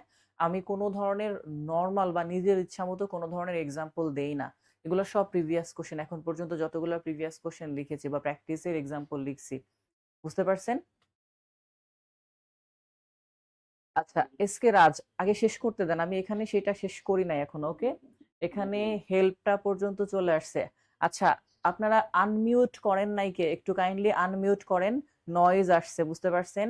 বাহিরের নয়েজ আসতেছে, আপনাদের কোনো ব্যক্তির একটু আনমিউট করে নিয়েন, ঠিক আছে? ঘুমানোর আওয়াজ আসছে, একজন বুঝি কমেন্ট করতেছে নাক ডাকার আওয়াজ আসতেছে, একটু মিউট করে ফেলেন আপনারা, হ্যাঁ। তো আমরা বলছি যে পজিটিভ যে অংশটা, আমরা সেই অংশটা দেখি। প্রথমে আসি মেক। মেক মানে হচ্ছে এখানে বাধ্য করা, কি করা? বাধ্য করা। এবার মেকের নিয়মটা দেখি। না, যিনি ঘুমিয়ে গেছেন তিনি হয়তোবা মানে করেন নাই, অন্য কেউ পাশে ঘুমাইছে, তিনি বুঝেন নাই, তিনি ক্লাস করতেছেন। তো এখন দেখেন, আমরা বলছি মেক মানে বাধ্য করা। তো সেক্ষেত্রে নিয়মটা হচ্ছে এরকম দিব, সেন্টেন্সে যখন মেক থাকবে, মেকের টেন্স অনুসারে পরিবর্তন হতে পারে যে কোনো একটা, তাহলে ব্যক্তি হোক অথবা বস্তু হোক মেকের পরে, এরপরে আমাদের ভার্ব ওয়ান ব্যবহার করতে হবে, ওকে। ব্যক্তি অথবা বস্তু যাই হোক, মেকের পরে কি ব্যবহার করব? Verb one. যেমন ধরেন করিম আমাকে দিয়ে বাধ্য করছে কোনো কাজ করতে, তাহলে বলবো করিম মেড মি, এরপরে ডু দা ক্রাইম, করিম আমাকে অন্যায়টা করতে বাধ্য করছে। তাহলে নিয়মটা হইলো কেমন? নিয়মটা হয়েছে দেখেন, এই যে করিম, করিমের পরে মেড, এটা মেকের জাস্ট পাস্ট টেন্সের জন্য মেড হয়েছে, এরপরে মি এটা ব্যক্তি, আর ব্যক্তি হোক বা বস্তু হোক ভার্ব কি হবে পরবর্তীতে? ওয়ান, এইটা। তো সেই ওয়ানটা বসছে। আবার যদি আমি বলি যে আই, এরপর এখানে লিখলাম made, the machine do the work. আমি মেশিনটাকে কাজ করাইতে বাধ্য করছি, এই টাইপের অর্থ প্রদান করে। তাহলে মেইডের পরে দ্য মেশিন এবং ভার্ব ওয়ান, এটা বস্তু। তো মেইড যদি হয় ব্যক্তি হোক অথবা বস্তু হোক, যেটাই হোক, সেক্ষেত্রে ভার্ব কি হবে? ওয়ান হবে। বুঝতে পারছেন আমার কথাটা? তাহলে এই পর্যন্ত এটুকু গেল মেইডের নিয়ম, যে মেইড মানে বাধ্য করা। দয়া করে আবার একটু বলছি, যিনি ঘুমাই যদি যেয়ে থাকেন তাহলে তার কিছু করার নাই, বাট যদি ঘুমিয়ে গিয়ে না থাকেন তাহলে মিউট করে দিয়েন।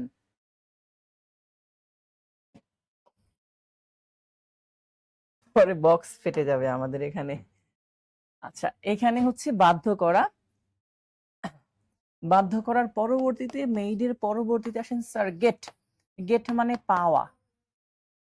এই পাওয়া মানে কি? কাজে কর্মে সহযোগিতায় কাউকে পাওয়া, এটাকে বলে গেট। ওকে, একদম ঘুমের মধ্যে স্বপ্ন দেখছে। যাই হোক, স্বপ্ন ঘুমিয়ে যেটা দেখে সেটাকে স্বপ্ন নাই, যেটা আপনাকে ঘুমাতে দেয় না সেটাই হচ্ছে প্রকৃত স্বপ্ন। আচ্ছা, এখন আমরা যেটা বলছিলাম সেটা হচ্ছে গেট অর্থ পাওয়া, বাট এটা কুড়াইয়া পাওয়া এরকম না। যেমন আমরা অনেক সময় বলি না যে এই লোকটাকে কাজে কর্মে সবসময় আমি পাই, মানে সে আমার কাজে হেল্প করে দেয়। এই ক্ষেত্রে আমাদের এভাবে আসবে যে গেট মানে পাওয়া, এটা করবো। ওকে, আচ্ছা, দেখি কি করা যায়।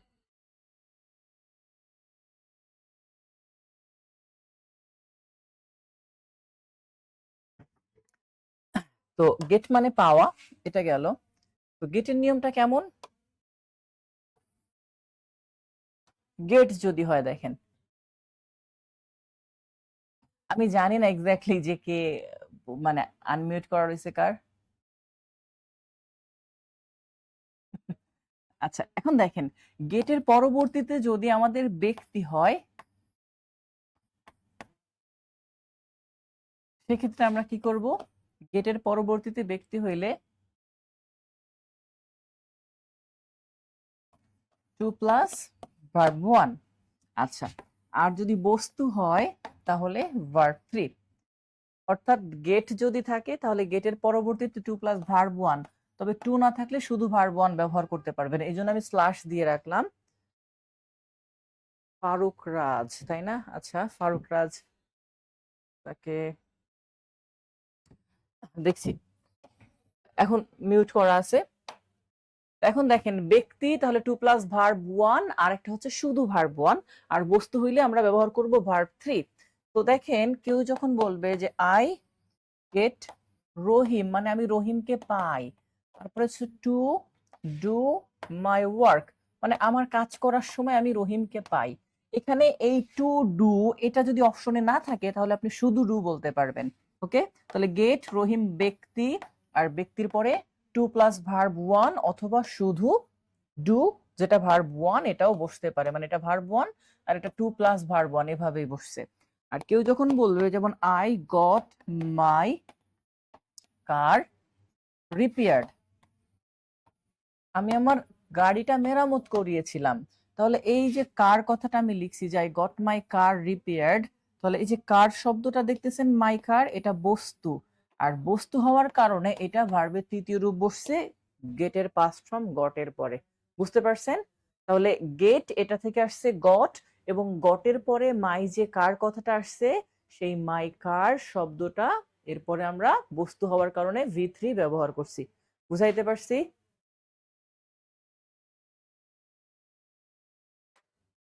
তো এইটা গেল হচ্ছে গেটের নিয়ম।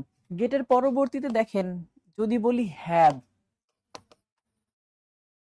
হ্যাভ মানে আছে। এই আছে বলতে কোন আছে? এটা হচ্ছে আমরা আমাদের কাজ করানোর সময় মাঝে মাঝে লোক রাখি, তখন বলি আমার এই কাজ করার জন্য রহিমকে রাখা আছে, অথবা আমার কাপড় ধোয়ার জন্য আমার মায় আছে। এই ক্ষেত্রে আপনাকে হ্যাভ ব্যবহার করতে হবে, তবে নিয়মটা সেম উপরেরটার মতো।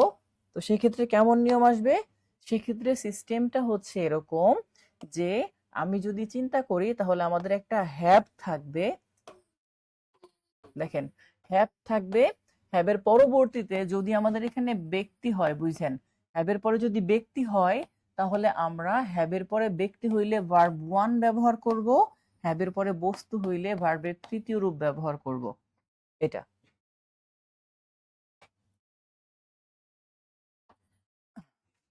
যেমন আই হ্যাভ মাই মাদার, এরপরে ওয়াশ মাই ক্লথ, মানে আমার কাপড় ধোয়ার জন্য মা আছে, তাহলে মাই মাদার এটা হচ্ছে ব্যক্তি, যার কারণে আমাদের ওয়াশ ভার্ব ওয়ান বসছে।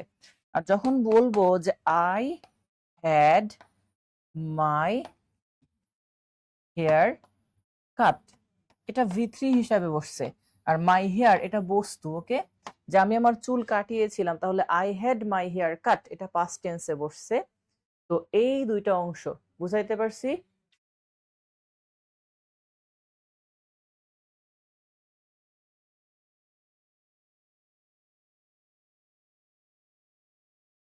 একটা হচ্ছে I have my mother wash my cloth, ব্যক্তি হওয়ার কারণে ভার্ব ওয়ান, আর যেটা বস্তু, বস্তু হওয়ার কারণে ভার্ব কি বসছে, থ্রি।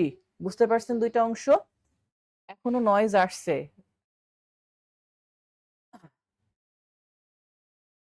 যিনি এখনো মিউট করেন নাই একটু মিউট করে দেন, ওকে।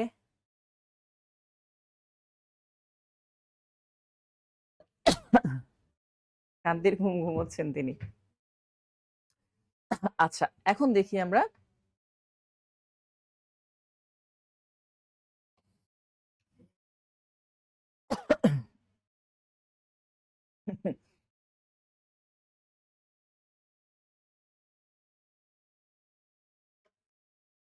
আচ্ছা, আমার চোখের সামনে পড়ছে না তার আইডিটা।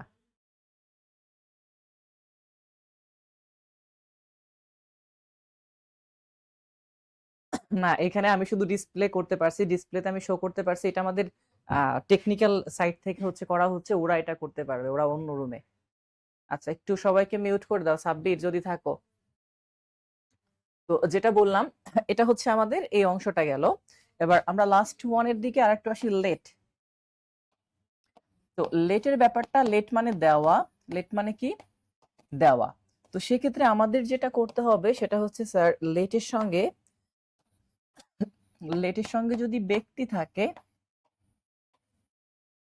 ব্যক্তি থাকলে ভার্ব ওয়ান, আর যদি বস্তু থাকে তাহলে বস্তু থাকলে একটা বি দিয়ে তারপরে ভার্বের তৃতীয় রূপ বসবে। এত সময় সরাসরি একটা ছিল, এখন আমরা কি করলাম, বি দিয়ে ভার্বের তৃতীয় রূপ করলাম লেটে, ওকে।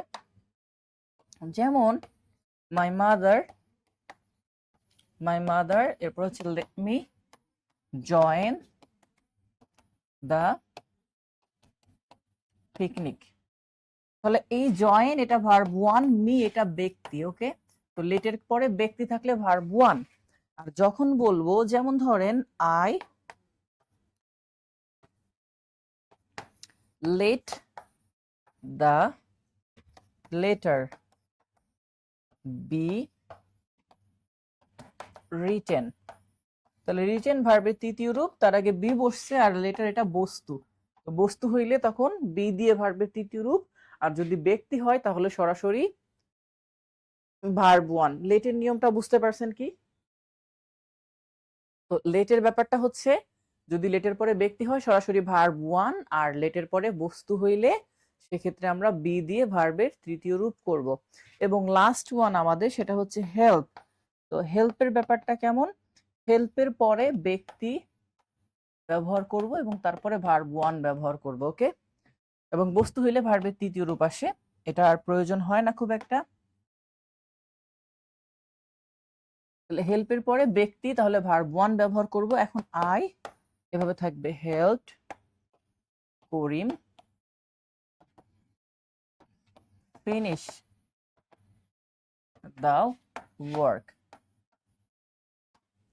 এক্ষেত্রে করিম ব্যক্তি, আর ব্যক্তি হওয়ার পরবর্তীতে ফিনিশ এটা ভার্ব ওয়ান হিসাবে বসছে, ওকে।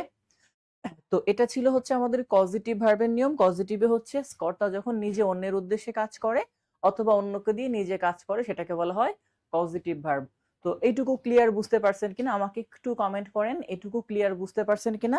আলটিমেটলি টোটাল প্রশ্ন কথা হচ্ছে যেটা, শুরু থেকে শেষ পর্যন্ত যারা বেঁধে বেঁধে নেটের কারণে অমনোযোগী ছিলেন, একটু এ টু জেড অমনোযোগী থাকলে মনোযোগ সহকারে রেকর্ড করে নেবেন ক্লাসটা, ওকে। আর সব সহজ ছিল, বিষয়টা হচ্ছে লাস্টে এসে মনোযোগ হয়তো ব্রেক করছেন একটু, এই জন্য এমন হবে। একটু দেখে নেবেন রেকর্ড, তাহলে হয়তো বা হয়ে যাবে। তো আজকের মতো শেষ করব। সবাই ক্লাস ক্লিয়ার বুঝতে পারছেন কিনা? সবাই ভালো থাকবেন, সুস্থ থাকবেন। ওকে, আল্লাহ হাফেজ।